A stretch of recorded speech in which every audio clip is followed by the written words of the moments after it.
루디 줄리아니 전 뉴욕시장. 많은 분들이 루디 줄리아니 시장을 미국의 시장이다, 아메리카스 메이어 이렇게 기억을 하실 정도로 아주 강직한 시장으로 기억하고 계시죠.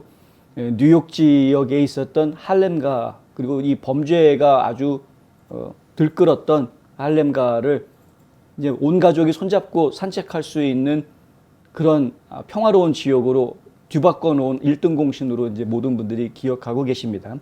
루디 줄리아니 전 시장도 이제는 나이가 78세나 돼서 노령의 몸을 이끌고 다니는 쉽지 않은, 그 평상시에 이제 등, 허리, 다리 이런 부분들이 좀 많이 약해서 지금 힘들어하고 있는 뭐 이런 모습들을 보이고 있다고 합니다. 뭐 여전히 건강이 좋은 상태라고는 합니다만은, 하여튼 아무리 건강이 좋다고 해도 78세의 노인이기 때문에 이게 누군가 와가지고 뒤에서 이렇게 탁 치면 이 충격이 작지 않을 것이죠. 그 한국에서 이 관련 뉴스를 내보낸 한 언론사에서는 마치 그냥 뭐 저 국민의힘에서 배현진 씨가 그 저 누굽니까, 이준석 대표 어깨를 갖다 툭 치는 것 같은 그런 정도의 비유를 했던데, 이 그런 식으로 비유할 문제가 아닙니다. 이 젊은 사람들이 그냥 어깨 장난치고로 툭 치는 거하고 이렇게 와가지고 젊은 사람이 나이든 노인을 갖다가 이렇게 등짝을 때리는 거하고는 이건 얘기가 좀 다른 겁니다. 주변에 다른 분들이 있었으니 망정이지, 만약에 주변에 아무것도 없었고 이 충격 때문에 쓰러졌다 그러면은 이제 쓰러지면서 뇌진탕이라든가 아니면 골절이라든가 이런 2차 충격으로 인한 그런 피해를 입을 수 있었던 그런 상황입니다. 일단은 이 상황이 어떤 건지 직접 영상으로 한번 먼저 보시겠습니다.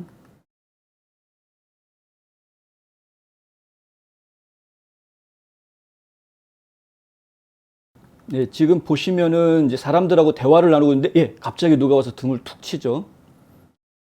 그리고 뭐라고 얘기를 합니다. 사람들이 다 쳐다봅니다, 그 사람을.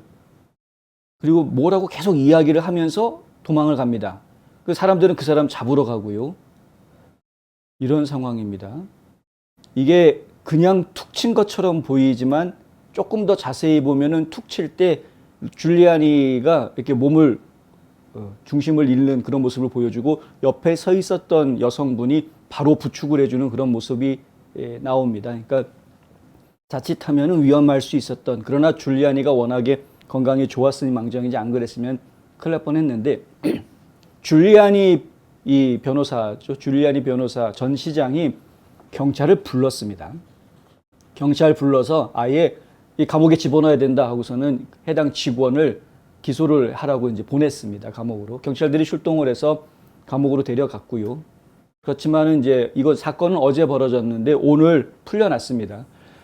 풀려날 때는, 처음에 기소를 할 때는 2급 폭행으로, 더군다나 고령자라고 하면 이제 65세 이상의 노인들을 대상으로 폭행을 저지른 거로 해서 그렇게 2급 범죄로 해가지고 넣었는데, 실제로 이제 변호사가 오늘 나타나서 변호인이 하는 이야기는 그렇게 큰 충격은 아니었던 것으로 보인다. 실제로 다친 사람이 없지 않느냐. 뭐 이런 식으로 변호하면서 2급 폭행이 이제 3급 폭행으로 한 등급 강등이 됐고, 그리고 오늘 이제 저희가 얘기 듣기로는 $10,000 보석금이 책정이 됐다, 뭐 이런 얘기를 들은 것 같은데 하여간 풀려났습니다. 그래서 풀려났는데 지금 39살의 남성이고요. 이 용의자는. 근데 이 목격자 바로 옆에 서 있었던 여성이 하는 이야기는 뭐냐면, 깜짝 놀랐다. 샵 라이트에서 루디하고 어깨를 나란히 하고 얘기하고 있었는데 갑자기 한 직원이 와가지고 손을 벌려서 등을 때렸다는 거죠. 그러면서 욕설을 했답니다. 야, what's up? 무슨 일이야? 예, 스캔백이라고 했다는데, 이 스컴백이라는 게 이 쓰레기 같은 놈아 이런 말이거든요. 이제 야, 이놈아 여기 왜 왔어? 막 이런 식으로 이제 한 대 치면서 얘기한 겁니다. 이게 지금 젊은이가 자기 나이보다 2배나 많은 노인한테 할 이야기는 지금 아니었던 상황이었고요. 더군다나 줄리아니 같은 경우는 그렇게 이렇게 젊은이들한테 함부로 대함을 받을 그런 나쁜 짓을 한 인물도 사실은 아닌데, 그거 참 저희가 안타까운데, 어쨌든 주변에 있던 사람들이 지금 다 깜짝 놀랐고요. 줄리아니가 하는 이야기는 뭐냐면 갑자기 쿵 했는데 충격이 굉장히 컸다. 예, 굉장히 큰 충격을 받았다라는 이야기를 들었고, 이 직원이 본인한테 욕설을 했는데 F로 시작되는 욕설을 했다. 그 쓰레기야라는 욕을 했다, 자기한테. 이제 그런 이야기. 그러면서 루디아니가 하는 이야기를 들어보면 이 용의자가 그냥 때리고 나서 그냥 간 게 아니고 아까 영상에서 보신 것처럼 막 뭐라고 말을 계속 하는데, 마스크를 꼈기 때문에 그게 정확하게 안 보이셨겠지만 뭐라고 얘기를 하냐면 이게 당신들 때문에 결국 여자들이 죽게 됐다라는 이야기를 했다는 겁니다. 너희들이 생각할 때는 아기들을 구한다고 생각하겠지만 너희는 여자들을 죽일 것이다. 너는 여자를 죽일 사람들 중 하나다. 네가 여자들을 죽일 거다. 이런 이야기를 했다는 것이죠. 이게 무슨 얘기냐면 금요일 날, 이틀 전에, 이 사건이 있기 이틀 전 금요일 날 연방대법원에서 판결을 내리지 않았습니까? 낙태에 대한 판결을 내렸는데 많은 분들이 오해하시는 분들이 아직도 계시더라고요. 연방대법원이 낙태를 금지한다고 판결을 내렸다라고 생각하시는 분들은 잘못 알고 계시는 겁니다. 큰 오해입니다. 그렇게 알고 계시면 안 되고요. 연방대법원이 판결 내린 것은 딱 두 가지로 기억하시면 됩니다. 하나는 헌법은 낙태를 보호하지 않는다. 이것이 하나고요. 두 번째는 낙태에 대한 결정권은 주에 있다. 주에서 주민들이 선출해서 뽑은 선출직 의원들에 의해서 그것이 결정되어야 한다. 이게 두 번째 결론입니다. 그러니까 연방법에서 다룰 문제가 아니고 헌법이 다룰 문제가 아니기 때문에 각 주에서 낙태에 대한 문제를 논의해라, 이겁니다. 낙태에 대해서 찬성하는 주도 있고 반대하는 주도 있습니다. 그렇기 때문에 이 부분은 낙태를 무조건 금지하는 판결이 나온 게 아닙니다. 어떤 주에서는 대법원의 판결에 따라서 우리 주는 낙태 금지다라고 선포하는 그런 주들이 있고요. 어떤 주는 우리 주는 낙태 허용한다라고 선포하는 주가 나온 겁니다. 근데 이걸 굉장히 좌파 언론들이 잘못 전달을 하고 있는 것 같고요. 상당히 많은 젊은이들이나 좌경의식을 가지고 있는 사람들이 연방 대법원이 낙태를 금지하는 판결을 내렸다라고 지금 잘못 해석하고 받아들이고 있는 그런 모습들을 저희가 보고 있습니다. 이거 상당히 좀 심각한 문제다. 제대로 알고 있으면 문제될 게 없는데 제대로 알지 못하니까 이제 문제가 되는 것이죠. 지금 데보라 CEC님 얘기하신 것처럼 주마다 다를 겁니다, 상황이. 그런데 주마다 어느 정도로 다르냐면요, 낙태를 금지하더라도 어떤 주는 뭐 산모의 생명이 위험할 경우에만 허용해 준다, 뭐 이런 경우도 있고, 어떤 주에서는 뭐 근친상간이라든가 강간을 통해서 원치 않는 임신을 한 경우에는 낙태할 수 있다, 이렇게 허용해 주는, 기본적으로는 금지하지만, 그러니까 주마다 예외 조항도 다 다릅니다.